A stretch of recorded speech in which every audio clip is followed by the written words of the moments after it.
Hi. Marco directed by Haneef Adeni. ഇന്ത്യയിൽ ഇതുവരെ ഇറങ്ങിയിട്ടുള്ള action സിനിമകളിൽ ഏറ്റവും കൂടുതൽ ബ്രൂട്ടാലിറ്റി, വയലൻസ് ഉള്ള ഒരു പടമാണ് മാർക്കോ.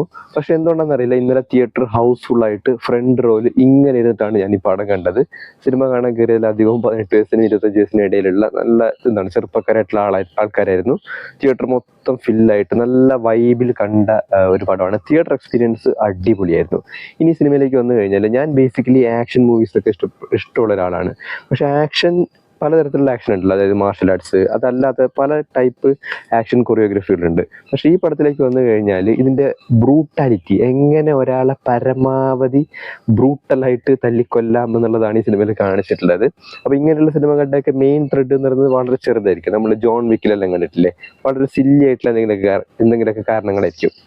ഈ മാർക്കോയിലേക്ക് വന്നു കഴിഞ്ഞാൽ ഇതിൻ്റെ മെയിൻ ത്രെഡ് എന്ന് പറയുന്നത് രണ്ട് ഫാമിലികൾ തമ്മിലുള്ള പ്രശ്നവും അതിൻ്റെ